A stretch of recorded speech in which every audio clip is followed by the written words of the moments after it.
Hello and welcome to the Old Man Orange podcast. I'm Spencer Scott Holmes. And I'm Ryan Dunigan. And on this fun Retrospect podcast, we're going to be talking about an ultimate classic. And because this podcast, and first and foremost, we're just, animation guys talking movies and whatnot. Second, we're guys talking Batman. But almost what comes next after all that fun stuff is Clint Eastwood. Even though I'd say this is definitely, you could probably put this in a list of great Clint Eastwood movies. It's a little bit more, even though this came out before Butch and Sundance, I think. It's kind of a little bit of a Butch and Sundance dynamic where Clint's not really the main character. He's more of the Sundance. Where, I guess actually in Butch and Sundance, I guess they kind of share it, but it's a little bit more of kind of that dynamic. More the main character of this movie is Richard Burton. Oh yeah, definitely. He is by far, and Clint's kind of just there as his action kind of lackey almost. Which I was reading some interesting things about the production of this movie. Oh wait, till you're done fixing that thing right there. It's coming out all good. Oh yeah. Sorry. Got that. Yeah. Anyway, so basically this right here. Some early production in this movie. There was originally the dialogue between Clint and Richard Burton was split, and Clint Eastwood's there's just way too much exposition and way too much. It's all too complicated. How about he does the talking and I do the shooting? Yeah, no. That's totally how it was. Sorry, I had to adjust my mic there. It was all fucking. Every once in a while, this mic has this stupid thing where the gain control on it just fucks up, and then you can't control it, so you got to go switch it back to auto. Not like anybody really needs to know that, but okay. Those things happen. But yeah. The more you know, just imagine a star flying over your head. But no. Yeah, it is kind of, because it's kind of funny because you got Clint Eastwood in it, who's sort of he's almost your action character, and then you got Richard Burton, who's kind of this guy that does not look actiony whatsoever. He was in a bunch of action movies kind of prior. He was in Alexander the Great and all these other films. But by this point, he was kind of at the end of his career where, well, not really the end. He still had years to go. But now he's become kind of fat and out of shape and overweight and just kind of he even said himself, he's I'm kind of the short one, the kind of fatter one, but I'm the talker, and Clint Eastwood, he's this tall action guy, and so we work together as a good team. Yeah, and in this movie, there is sort of this. I can't really. It's something. There's just kind of that, late '60s, early '70s British charm to them, where they just talk super fast and they get all they're very dry. It seems like they don't have very much emotion, but the things they say are so quick and witty. Just oh, okay. Yeah, totally. Well, it is just I think the scene where they're climbing up the side of the castle. I know this is kind of farther down in the movie, but when Richard Burton climbs up there, he's using a motor to get him up the hill because he was way too out of shape because he was just smoking like crazy and he was drinking 3 bottles of liquor a day, and he couldn't climb up there. I read that, but Clint Eastwood climbed up on his own goal because he's all man. Well, I read that there is 3 or 4 days, or he just disappears. This movie, it's a really great movie, but apparently filming up in this they're in Austria.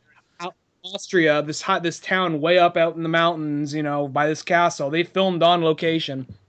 This whole thing, there's apparently for 3 or 4 days, he just disappeared with some drinking buddies. I think he did. He was with Peter O'Toole and some other guys, and they just God knows where they went off to. Peter O'Toole and Richard Harris. And they had they used the stunt double for or the stand-in, I guess you could say, / stunt double, was the guy who's in 007 Goldfinger when Bond throws in the hairdryer into the bathtub and kills him. So that guy just kind of took over for those couple days, finishing off some of his scenes. Which I think mostly this movie, I remember it was in Clint Eastwood's book, though, where almost half of the stuff in it is all by doubles and so on, but a nickname they had for the movie was "We're stand-ins there." Or doubles there. We're doubles there, that's right.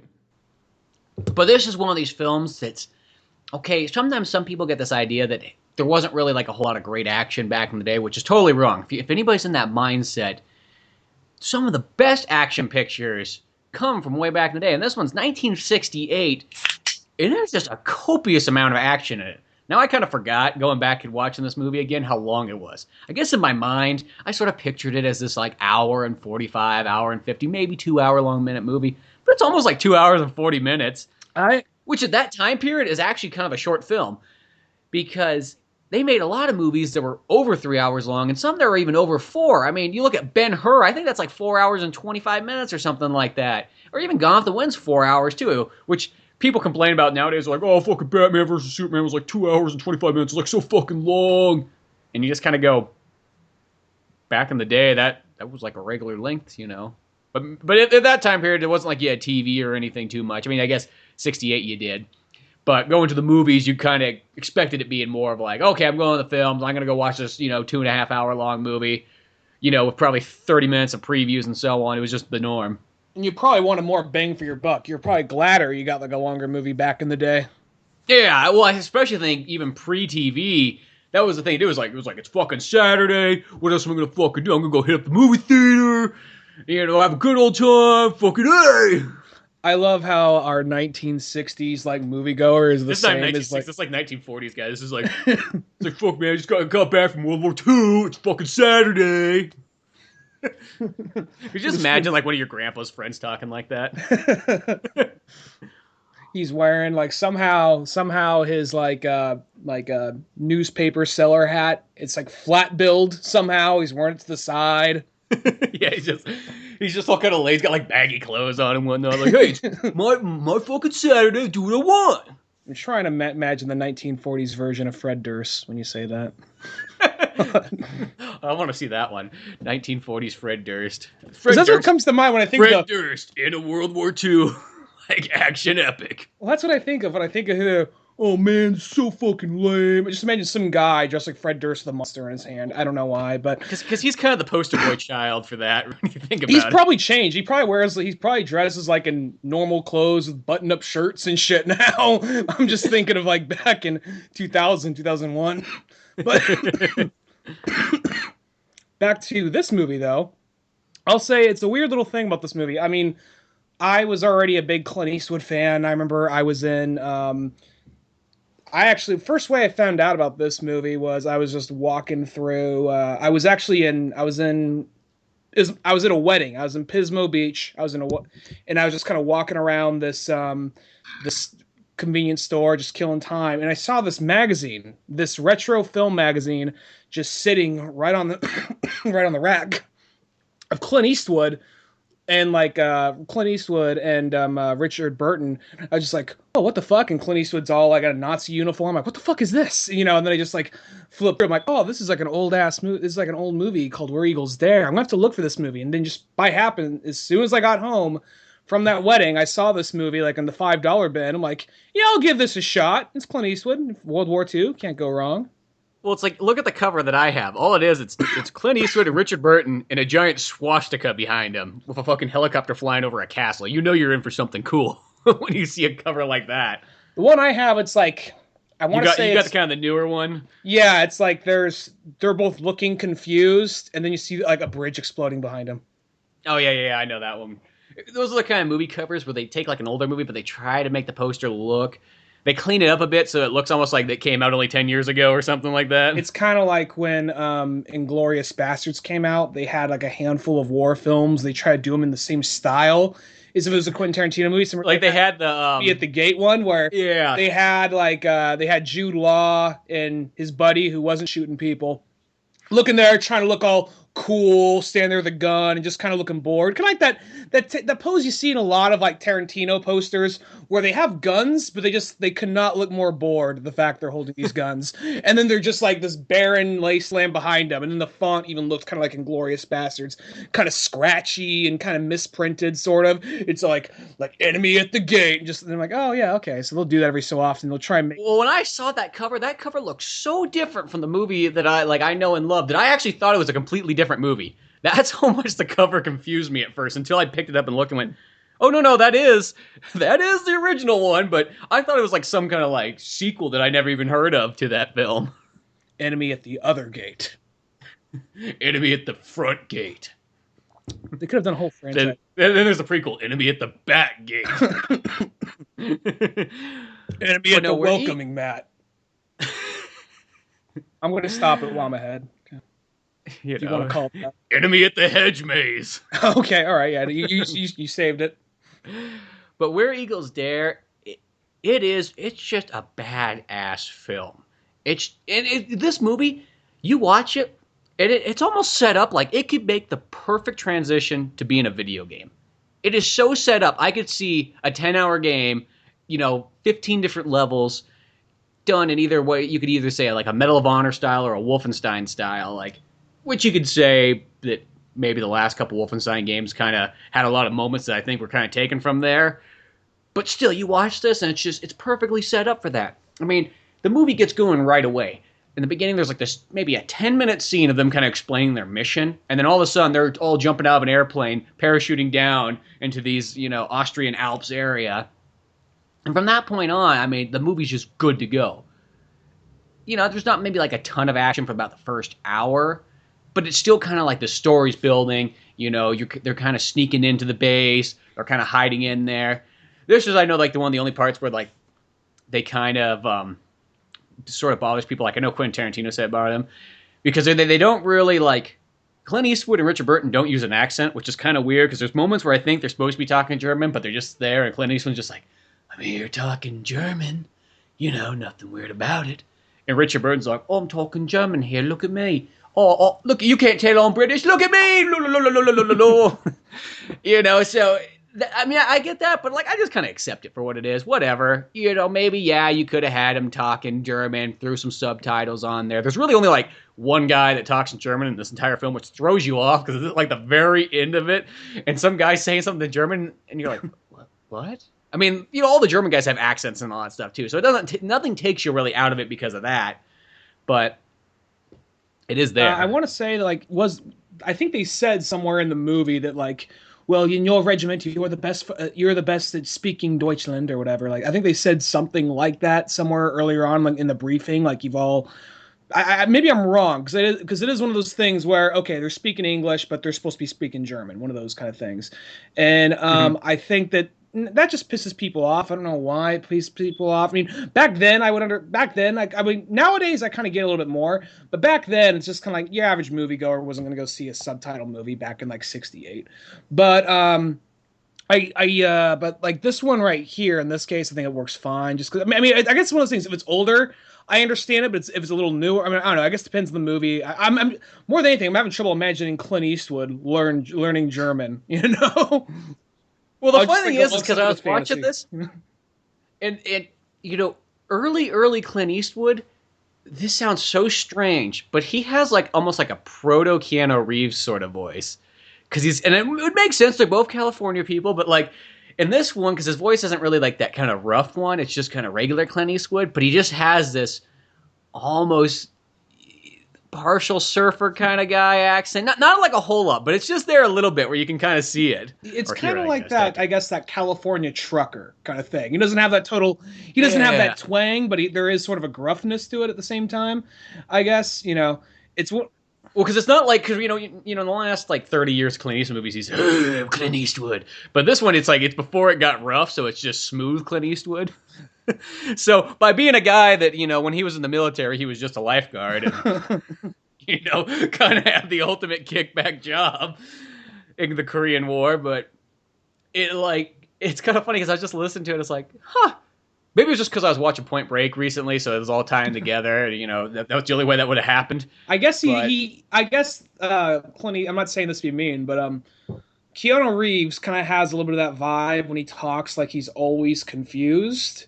Clint Eastwood has a little bit of that in this movie, so I guess it kind of makes because he's out of the plan. The only one that really knows what's going on is Richard Burton, and Clint Eastwood's just kind of going along with all right, boss, if you say so, where everybody else. And he even says at one point, he's all like, I'm kind of confused on what's going on, but I guess this is what we're doing. No, there's because basically it's a team of, I think, 6 guys.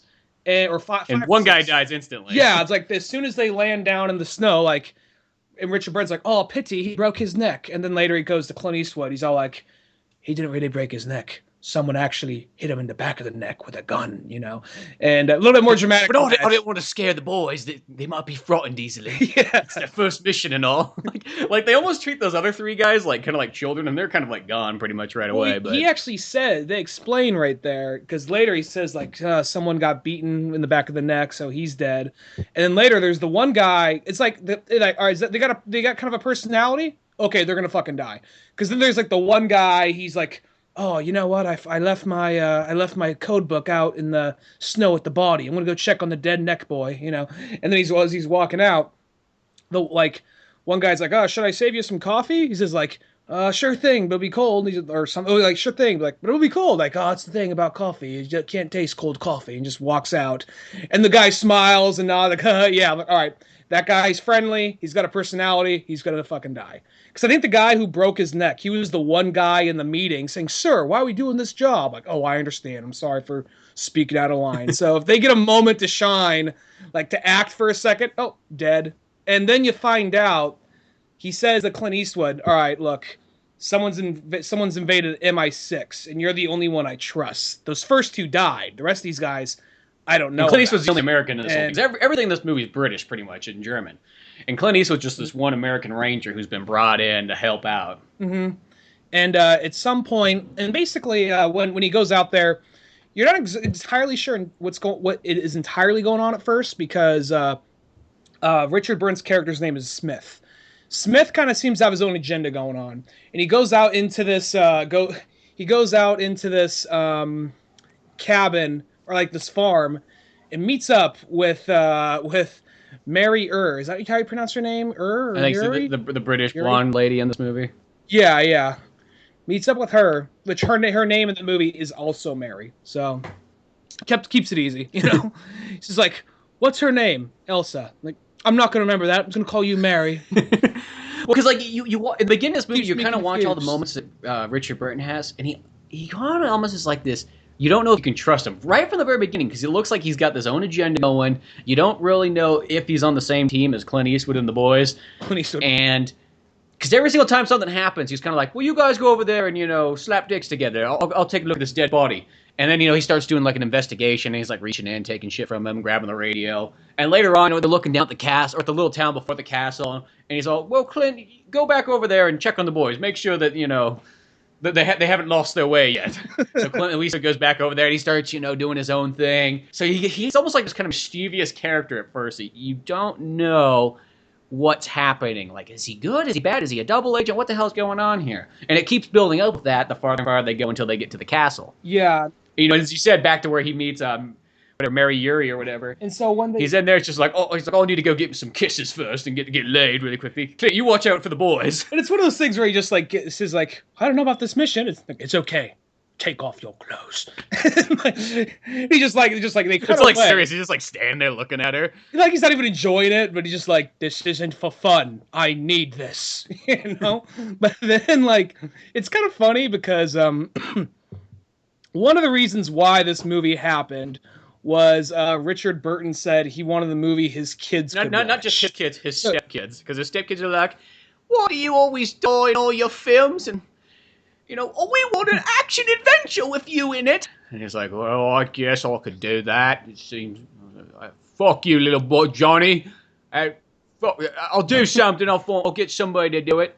And even actually at first they were going to ask Lee Marvin to play Clint Eastwood's part, and Lee Marvin just said, fuck it, I'm done with World War II. I did the Dirty Dozen, it was a piece of shit. And Dirty Dozen was awesome. I know, but he hates that movie for some reason. It's Lee weird. Marvin does? Yeah. It's weird how some actors, like, they're in these, like, fantastic films, and they hate, maybe, like, you never know, maybe the making of the movie wasn't very fun or something like that. I can see somebody having an experience like that. But, dude, that's like a legendary film right there. It's like the guy who played Obi-Wan Kenobi hated Star Wars. Because he just could never get it. Just never made sense to him. Yeah. I mean, he was apparently cool and easy to work with, but he just didn't really care for the source material so much. Yeah. But anyway, I just think it's kind of funny though, just the idea of Richie's like, look, my kids want to see me in something. So let's put me in something where I'm just killing a lot of people and I'm just fucking this really smoking hot like blonde right here, you know? Well, it's kind of funny because Richard Burton is like totally, because you look at the older pictures of him, you're like, oh, that's a good looking guy. Like, look at the picture of him as he's Alexander or something like that. But by this point, he just is this kind of like short, fat guy walking around, getting. He's got two ladies in the film and everything like this. It's just almost kind of. I think Clint Eastwood's just there, like, as his lackey, fucking just there to kick ass and take names. I think it is yeah, it's kind of funny, just the dynamic right there, how he's just, it's like the brains and the brawn of the operation, you know? Well, it totally is that, you know. But and so then basically, yeah, there's the Mary character, and there's this girl named Heidi they meet up who's under deep cover at this bar. In that time, the one other member of the team who kind of had a little bit of personality, he was just killed. He was just off, and they're trying to figure out, all right, who killed him. Now we should say, right now they're dressed up in SS uniforms. They're all because they've infiltrated like this little village in Austria before they go to the castle, and here that's where they kind of meet their contacts. They meet Mary, and then they meet Ingrid Pitt, who plays Heidi, which is the kind of cool thing about her. She actually escaped out of a Nazi concentration camp when she was a child back in the day. Really? Which sounds kind of weird. Like, hey, you escaped out there. You got the postbound. Come back. We're going to like shoot Nazi stuff. And I think it even did take sort of a toll on her, just watching a bunch of people walking around in SS uniforms and everything like that. She said she did. And there is the one guy who plays the Gestapo officer. The blonde guy? He is blatantly like Nazi McNazi-ton. The way you look at this guy. Hello! All the honors Nazis! Like, such, you know what I mean? Well, no, he has such bright blue eyes. You know, he's got kind of curly hair, though, so super curly, but bright. Like, blonde is going to be, hair. Yeah. I don't know if it was just curly because of the hat. No, that's what I was kind of guessing, but... It could have been that, but he basically... they brought him in. They actually brought in like a old Gestapo officer and kind of went over some stuff with him to help him kind of get into the character. So I wonder how that had to feel. Like, hey, not only are you just like coming back to reliving all this shit from your childhood, but look who we brought. You know, we got an official Nazi guy. Hello, I am here to teach you all how to be Nazis. And how to hate the Jew! Sir, don't say that. There's Jews on the set. Oh. I mean, to get in the character, you understand. It's awful. Yeah, who knows? He probably was one of those Austrian, because like mostly a lot of Austrian Nazi guys, like they just did it because they kind of had to. It wasn't like they wanted to be Nazis or anything like that. Mm-hmm. I just thought that was kind of. It's one of those things like you hear about that every so often. Like they'll bring in like. Although quite frequently you hear they brought in like an expert back on this war, this subject, but you never really hear, oh yeah, we actually brought in an actual Nazi, and not even like that long after the war to kind of help this guy get into the character, you know? I mean, like one of those things. I understand that. You know, it's easy to kind of like make them all like he kills a Jew, when a lot of them are like, look, I had to, otherwise I was going to get killed myself. So I understand. It was either kill the Jew or I get killed. You make the decision. Just like it was probably. I know that's kind of like something that a lot of people like try to brush under the rug, and I'm not defending Nazis at all. But that's one of those things right there where just like you never even hear about that. Well, it's that weird thing that I think people kind of almost feel like once World War II was over, it's almost like all Nazis just sort of disappeared. Which, it's like, well, a lot of them just went back to regular life, They were just a soldier like any other soldier in any other war. They were just doing their job, and that's it, And a lot of the guys didn't even talk about it, too. Because I remember, like, in Arnold Schwarzenegger's book, he kind of talks about, because his dad was, like, his dad was one of the Nazi officers of, like, Austria, and they were just kind of, like, I guess you could say, like, police officers. But he said none of the older guys in the town, they just didn't talk about it afterwards. It was just something that it was over with, and that was it. And here's the thing: it's like you could be a Nazi, and maybe all you did was you ran one of those like toll booths that you always see people getting fucking maimed and killed at in movies. That could have been who your dad was. It's just he was operating a toll booth, wearing a swastika, but operating a toll booth. Didn't do anything wrong. Well, it's one of those things. Like it's like we're gonna get into a whole like political, social issue. Like, well, can you forgive a Nazi? But I'm not gonna even get into that. That's just one of those things. Like. Yeah, it's one of those things like, there are people that, I mean, it's just, like I said earlier, I think it's just easy to create a villain out of it. It's just so easy when you got someone like Hitler to create a villain out of that. So, I understand. So if someone wants to make Nazis like the bad guys in the Mhm. movie, I understand totally. It's the very, very easy go-to. But at the same time, though, it's kind of like, if like, I mean, I understand that there are people that were just kind of put in a situation where they had nowhere else to go. Like, all right, well, if I didn't do this, they'd probably kill my family. So don't take it as me. This is going down a very slippery hole. This is just like, don't take it as me apologizing for him, but this is me saying, I guess that's probably the situation with this guy. Them getting this guy over here to come in. He's just like, yeah, that was part of my day, but this is how I did it back then. I know you're probably gonna amp it way the fuck up for the movie, but Yeah, well, it's like I mean, yeah, it doesn't matter what side you're on. There's bad people in every people in side. the English war. There's bad people in the Americans, the Australians, and the Japanese and the Chinese. Everybody's got their bad apples. We can say. Yeah. That doesn't mean that everybody standing Even around the those Nazis. bad apples are bad. Yeah, Even the Nazis had the bad people on there. There was bad people, the Nazis, and those are the ones get exploited. And then there was very good people that just happened to be there, just happened to take a job. Back to Clint Eastwood. We've all worked that job we didn't want to go to. Everybody knows, Some people had to work McDonald's. Other people had to pull work a the gulag. lever It to a just kind of train. happens. Pull a lever to a train that led to Auschwitz. It happens. It's no different. You're either pulling a lever, putting fries down, or you're pulling a lever, releasing gas. Snare drum. But back to good old action adventure fun of the '60s with Where Eagles Dare. At this moment, you could be at a Doors concert, or you could be watching Where Eagles Dare. That's a good point, given the time. You had choices. Which this is pretty much what anybody's like technically our grandpas. This is like where they would have been instead of that Doors concert. Or instead of watching Yellow Submarine. There's some long-haired hippie on stage with his dick out talking about how he's the Lizard King. I'm not fucking wasting my time with that shit. Let's just take a trip 20 years back in time. Watch some good old-fashioned action. It's got that Clint boy. It's got that Eastwood boy. I don't know about that. And but because he was actually, didn't a lot of people have older people have distaste for Clint Eastwood since he wasn't he was kind of like a Californian cowboy. So a lot of people had a little bit of distaste for that. Well, because there is that thing that you talk to some older people that mostly aren't alive anymore, but it was they liked their kind of John Wayne style cowboy western hero. Jimmy Stewart, maybe. Yeah, Jimmy Stewart, maybe. I guess you could even say something like Errol Flynn, too, for the westerns he did.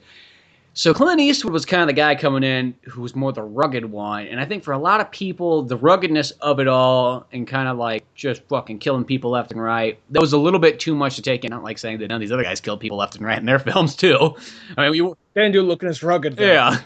But so he was sort of the new phase, which I think was kind of a mixed one. I think there were some older people that just said, this guy's great. This guy, he's more gritty, he's more realistic. I like it. But some people who probably get to the point like, yeah, I don't know. He doesn't seem like a good old, American type. He's just doing his own thing. But yeah, you can't argue. It's one of those ones. Whenever it comes down to it, it's like, dude, Clint Eastwood all the way. You can't. You don't get better than that. Yeah. In this movie, he definitely is a total badass. It's still kind of he's still. So basically, at some point, what happens in this movie is... Let's see, we're back at the village. Richard Burton's got his two girls, and Clint Eastwood's watching The Last of the Men that's on the team. And they basically get made. Some officers come in yeah, we know you guys are the ones who are doing it. So all right, so we'll come along. So they go in. They're in the car, and Clint Eastwood's in one car with Richard Burton, and then the other officers are in another car. They're going. Clint Eastwood's been down. This is one of those things. It's a logic gap, but it's whatever. It's a movie, but it's he's reaching down. The officers are like, "Hey, what's he doing?" He's like, "Hey, I'm just fixing. I gotta tie my shoe. Just fixing my shoelaces." Oh, okay. I hate that. He just elbows him in the fucking face. It's just I know you couldn't just see that coming from a mile away. Talk about Mr. Gullible sitting next to him. Hi, what's he? He's tying his shoelaces. Shoelaces, Tom. Oh, okay, shoelaces. Okay. You know how it is. Nobody likes tripping over your own shoelaces. It's no fun. No. I did it last week. I fell right on my face. A horrible experience. I walked around with a broken nose. I had to say that I was beaten up in an alleyway by a Jew. It was the only way to explain it. Nobody was going to believe that I tripped over my own shoelaces. I saw that. That was a rough day for you. I'm sorry about that. Yeah. So I was like, I understand, Friedrich. It's okay. You can cry about it later. We'll go in the bar and drink together and remind us of how like bad we have it. What if Hans is there? Well, fuck Hans. Like this whole like, He's like, but he always makes fun of me. He hates my shoelaces. fuck Hans. Fuck your shoelaces. Not your fault. Okay. I keep. That's what he told the elbows. You guys just shut the fuck up. Like he wasn't even going for the shoelaces at all. It was just like, just went, okay, never mind. Here's the opportune moment. Well, there's another part that makes me kind of laugh too, because after they like, they knock him out and everything, and they crash the car, and this one guy flies out the window and everything like that. Then they get up like, we gotta knock this, or we gotta push this over the edge. So it has like this old fashioned like car movie logic where like once they're pushing this truck over the edge, like an old Volkswagen, it goes over, but before it hits anything, it just explodes. Why? Doesn't make a difference, because you know what? It's just that cool thing. It's just like, it looks cooler going down when it's on fire. Like, not even out of the engine. It was within, like, the passenger cab. seat. Yeah, it explodes, just ignites in flames. Wait, I mean, okay, I will say this. Now thinking back on it, these guys are carrying around more dynamite than fucking Bomberman himself. So I could see that they probably just put a time bomb in there and let it go, because these guys are blowing up everything along the way. They're setting trip bombs off everywhere. They're blowing up castles. They're blowing up bridges. They're blowing up everything. And they're planning. They're like, but it does just play that old movie logic that like, oh no, a car's going to the edge. It's going to blow up. That could have happened. Richard Burton could have just tossed in one more stick of dynamite just for good measure. Like, oh, we got plenty of spares, because they're just walking around with a bomb set with a bomb bag over them the whole time. Like, they never run out of bombs. So you could almost just call this movie Bomberman back in 1942, and like it probably would fit perfectly. Yeah. And at some point, so once they do that though, then they're sitting these trip bombs up along the road. Which is somebody gonna? What's that doing that? You know what I mean? They're just doing. And it literally doesn't come back to that till 2 hours later. Yeah. And then they get to the only way you can get up to this castle they're trying to get to is by a ski lift, like one of those. A gondola. Gondola, is that what it's called? Yeah, like a ski lift would be if you were just like sitting on it, but gondola is when it's an enclosed one. Okay, gondola then. So they take the gondola. Apparently don't actually exist on that castle. Those were actually kind of shot differently. But still, it sounds like such a cool concept. It's this huge castle up on top of this Austrian Alps area, and the only way to get to it's like a gondola and everything like that. Everything in this movie is just set up so cool. Like, you just want to be on this mission, like almost not really maybe in real life, but in movie-like style. It's just like, it sounds so badass. Or if it's a video game, it's set up so great to be like a Medal of Honor, like an old Medal of Honor game. Or even, Wolfenstein, though once again, as I say this, you play those last two Wolfenstein games, they pretty much have scenes left and right from this movie in there. Mm-hmm. And this right here, when they get up there, this is where you can totally see, even though Clint Eastwood's the one that has trouble with it, I could totally see it being kind of like Richard Burton originally. They're on top of the gondola, and then once it gets about, because they have a bunch of Nazis operating the controls for it. Yeah, what's the thing that controls it? The spinny thing. Yeah, no. With the levers and the switches. You turn into the Swedish Chef from Muppets for a second. Anyway, and then so they're on top of the gondola, and then like they jump onto the roof. And there's this scene, there's a few scenes kind of like this, and it doesn't kill it for me. It does create some tension. But like Clint Eastwood's like lower half of his body is literally dangling, like legs like, oh no, trying to kick up and get up there. It's just like, there's no way somebody would have fucking missed that. And he just like, then Richard Burton helps pull him up a little bit. Mm-hmm. But I really would have seen that as Richard Burton just be like, oh, god damn it, just like hanging on there. Oh, I'm too fat. I can't get myself up. Well, he doesn't even look that fat. He just looks I think he's wearing like a fucking parka the whole time. Yeah, he's looking, but it's like one of those things like, he doesn't even... I mean, look at this fucking cover. Like he just... Yeah, I see what you're saying. He does a little thicker right there. He doesn't even look that... He looks just... He's not like... I think I say he's like ridiculous fat, but he's not just... like Brando and like, it's not like Brando in... Apocalypse Now or Isle of Dr. Monroe or something like that. But he's got a little extra from what you've seen him in older movies, Well, he doesn't look like he's this guy who's ready to go on this huge like mission, climbing up the side of a castle wall and doing all this action heroic stuff. I mean, in that time period, I think you just kind of accepted it a little bit more, but it does just look kind of funny. And this movie does have a little bit of like, action, like the action and like here and there, the first half, just little Mhm. spurts of it. And then they're trying to get down because there is a general who has this big plan, and he was shot down. They're going to get the general. Richard Burton tells Clint Eastwood, "Yo, this isn't the real guy. This is actually a corporal who is actually an actor, and he just looks just like this guy. But we're going to get him out, and we're also going to do some other shit. You'll see when we get there." So, and so then it's them sneaking around for a while. In this time, Mary character, played by Mary Ure, kind of goes up there, and she is like the one Gestapo agent. There was a Gestapo officer. That character is just so I can stop saying the Gestapo guy. Major Van Happen or Hapen. He actually he has a thing for her, and he just won't leave her alone. Like, oh, it'll be so lovely if you come down to the cafe with me, and just from there, of course, eventually says, "Oh, so you went to this town too, but that town was didn't it, that casino wasn't there, was it?" Is that he say cathedral or casino? Casino cathedral.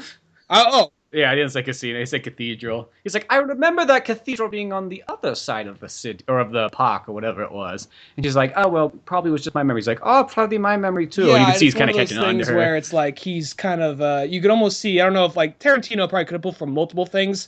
I think I kind of saw a little bit of early Jew Hunter in that guy, a little bit. I think so. Yeah, like a lot of those scenes right there, they remind me kind of like those are kind of pulled into Inglorious Bastards. And Because this is definitely a film you could say, like, if there was maybe a handful of films that inspired Inglorious Bastards, this is definitely one of them. mm-hmm. Even though he doesn't like the non-subtitle part of it all, you could see that he takes a lot of other scenes from this one, or at least like Dirty types of stuff. Dozen, Battle of Everett, and I say cathedral makes a lot more sense. Like casino, oh okay, whatever. Like, I didn't know what kind of casino. I just assumed blackjack tables and that kind of shit, But I was like, oh, that makes a lot more sense now. Okay.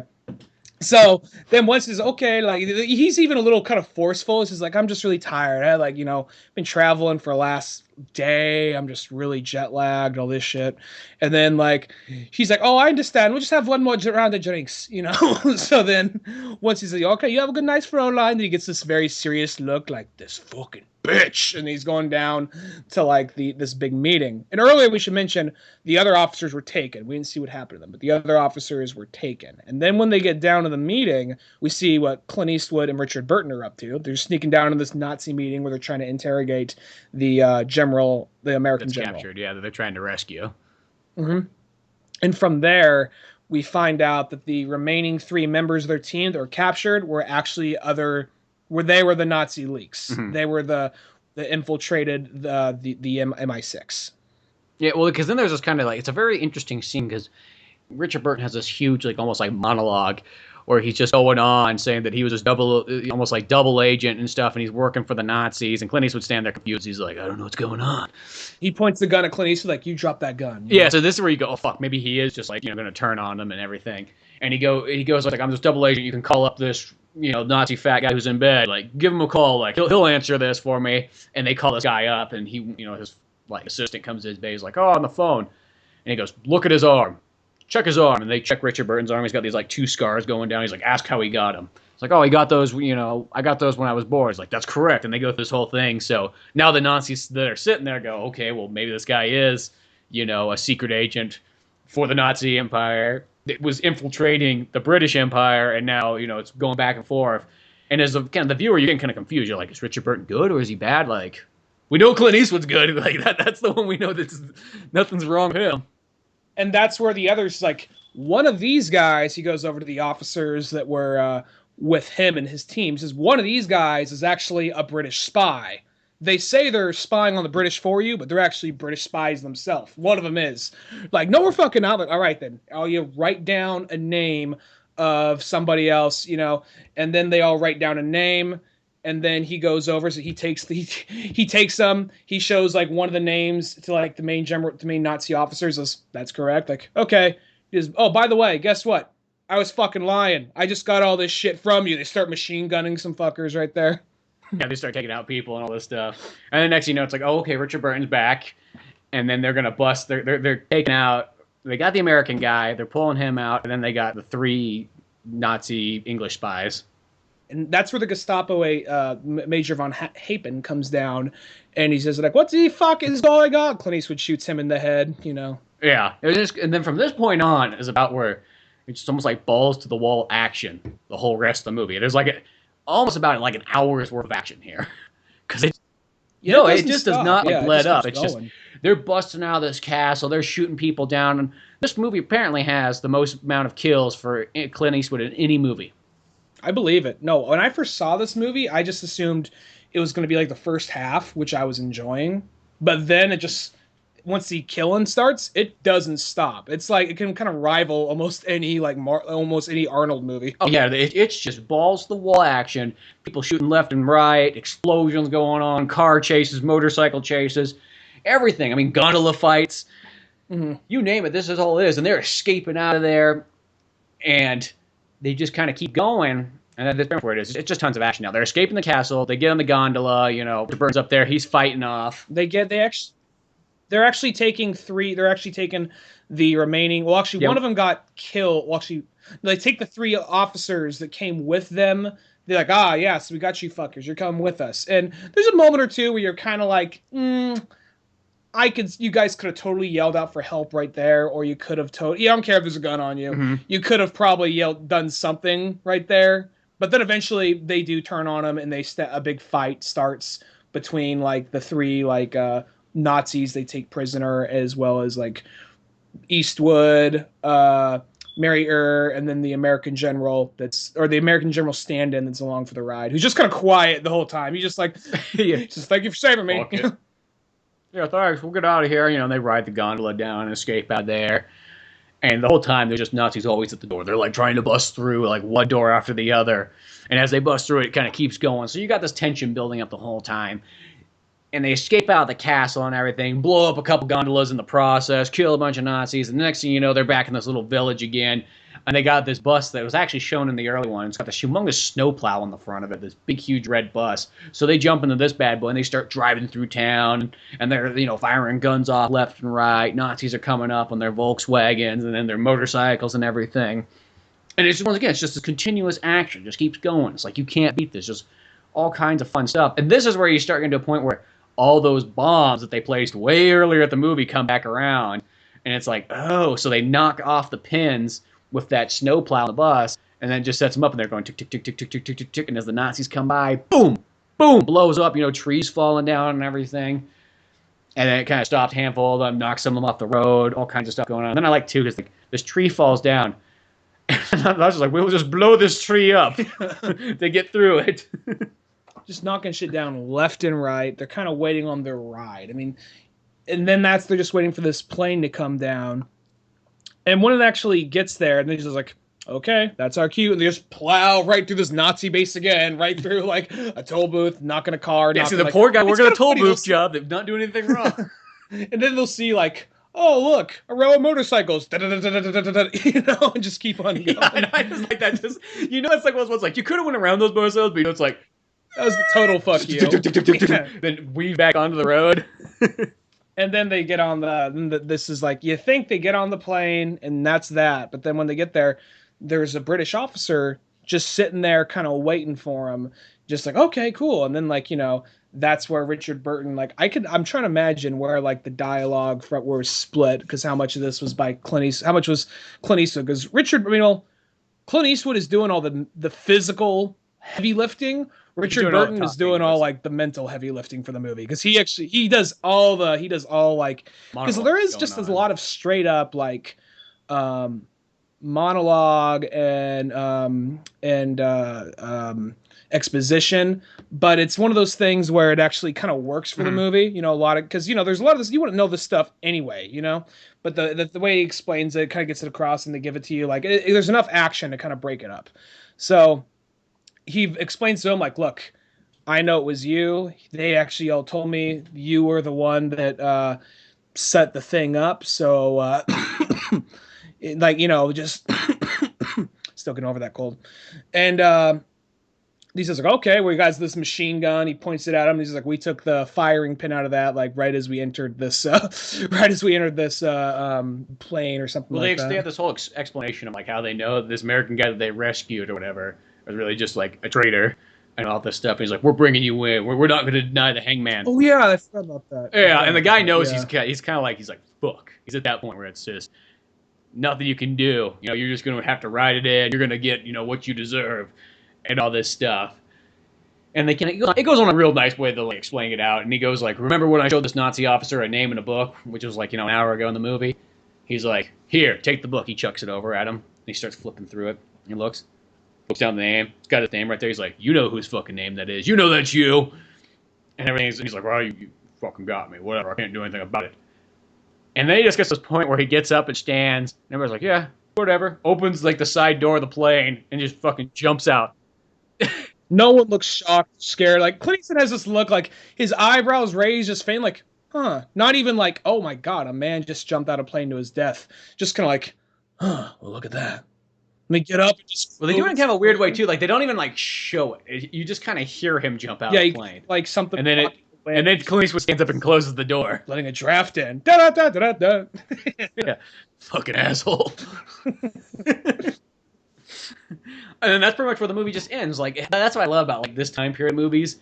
When a movie ended, We didn't get the extended 3 endings, which sometimes can be so annoying in films nowadays, is they just keep going and going. And like a lot of times I'll watch a movie and I'll go, right there, that could have been the perfect ending.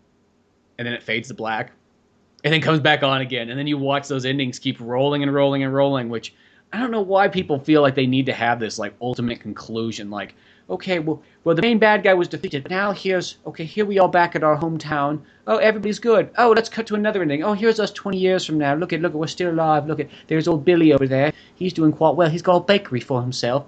Okay, let's cut to 40 years later. Oh, Billy's bakery is still there. Look, it's nice now. He's retired. He's got 3 kids taking over. And you're just like, get to the fucking end of the film, goddammit. Which in these movies is just like, mission complete, bad guys destroyed, cut to credits.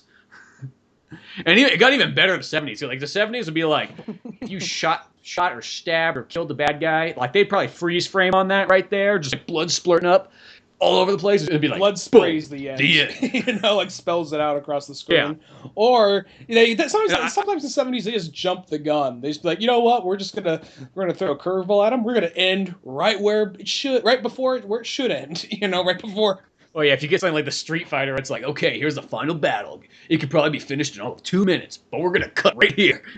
And Street Fighter Part 2 never came back to that. No, not at all. Street Fighter, one of the greatest martial arts movies of all time, but it has one of also the worst endings of all time too, which is kind of funny. But no, this movie is just overall badass. If we didn't sell you on this movie, Steven Spielberg said that this was his favorite war movie of all time, and what, you're gonna like deny Steven that? No, I can't deny Steven that. Funny thing about this movie, this is actually written, but the screenplay of this movie was written by the same guy who wrote the book, which was Alistair MacLean. He wrote the book after he wrote the movie screenplay, which is kind of a weird one. Yeah. It's like the different way to go about it. Well, this is a dude who generally he wrote a lot of books and with the intention of them becoming movies later, or vice versa, you know? Yeah, I think he kind of just did both there. And then the guy that directed it, he also, Brian G. Hutton, he also did Kelly's Heroes too, which is like the other Clint Eastwood World War II movie, which is another fantastic film that could be fun to do later down the line. Yeah. No, this is a pretty fun movie. It's like I said, it is one of those things where it starts and it's kind of going at a normal pace the way you expect this movie to go, but then once it hits the last half of it, it's just straight action the whole way. You don't see that, not even in like a whole lot of movies today. No, I mean, you don't get those long action scenes, and that's that kind of thing. I think a lot of people, they think a movie's older sometimes, and they kind of go, well, you know, we'll probably have a couple cool shots in it, but that's about it. There won't be a whole lot of action. That's so untrue. A lot of these older movies just have tons of great scenes and material in it that you almost don't even get nowadays, too. I mean, there's more action in this one than a lot of other World War II films. Yeah, I know. Well, even like something like, even though I like it, I noticed you got kind of like 2 sort of World War II movies back in the day. I mean, I guess you could still say these are the 2 that are generally still made. It's almost on any kind of war, but you almost got movies like Tora, which is trying everything it can be just to be as realistic and straightforward and be a history lesson as possible. And then you got ones like this, where just like, we're going to show you some shit. Yeah, well, you got like the action version of like World War II films, which probably are less like my favorites. Like, Don't get me wrong, I like both types. I like the full-on drama ones. You get like your Schindler's List and stuff like that too. I wouldn't even consider But that that's nice to. like I wouldn't consider that really a war film. Maybe like a war drama, but not really even a war. I guess I still consider what's in my war section. Like I don't know what else I guess you it call centers around a war, but it's not really. It centers around a time of war, but it's not really a war movie. It's more of like, it's like a bunch of guys. It's like just, it's a drama. Yeah, well, war movies are mostly. That's kind of like technically what a war movie is. It's half action, half drama for 90% of them, I'd say.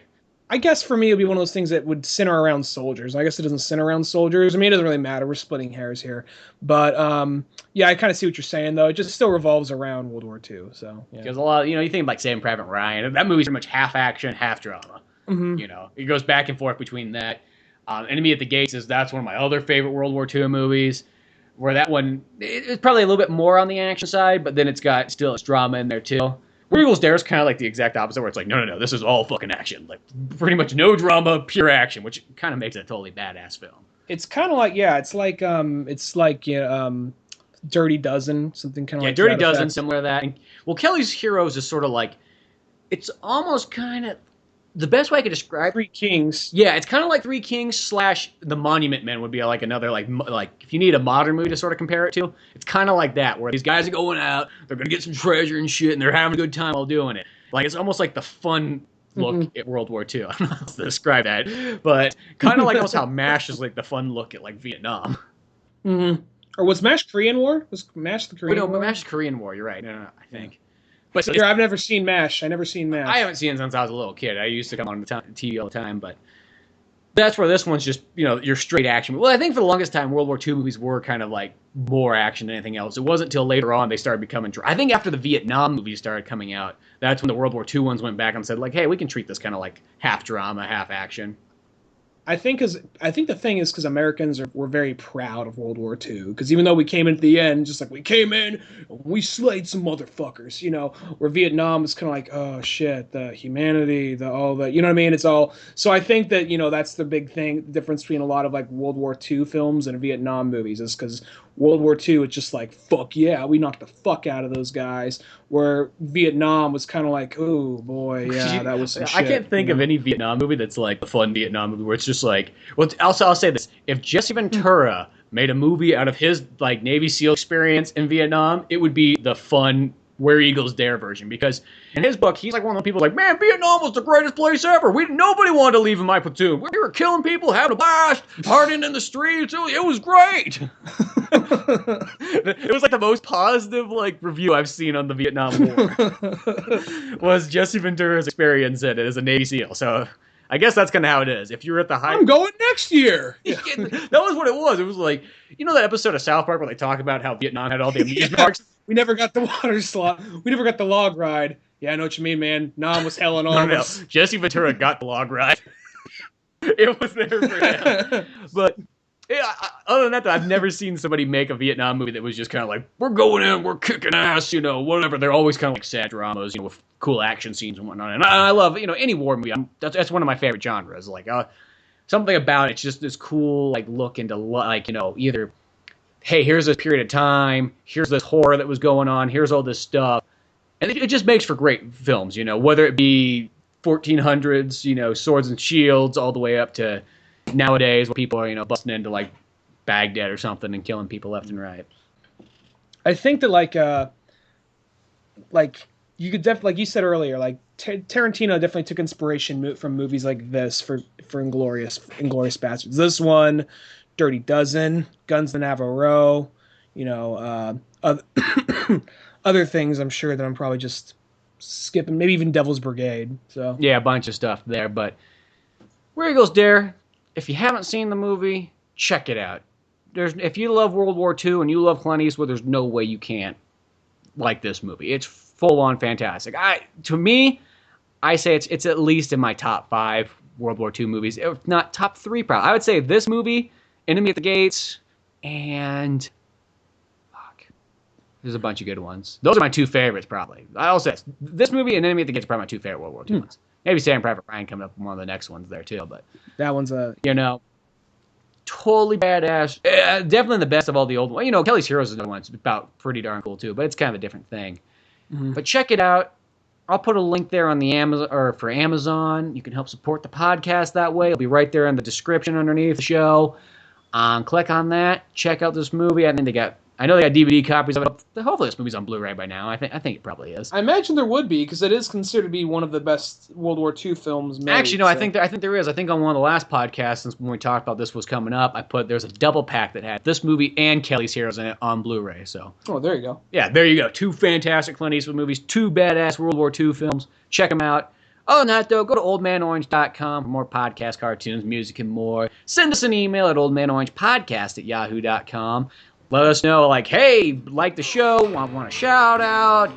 If there's a certain movie you want us to go jam on about, whatever. We'll figure it out. But till then, I'm Spencer Scott Holmes. I'm Ryan Dunigan. See you some other time. Later, folks.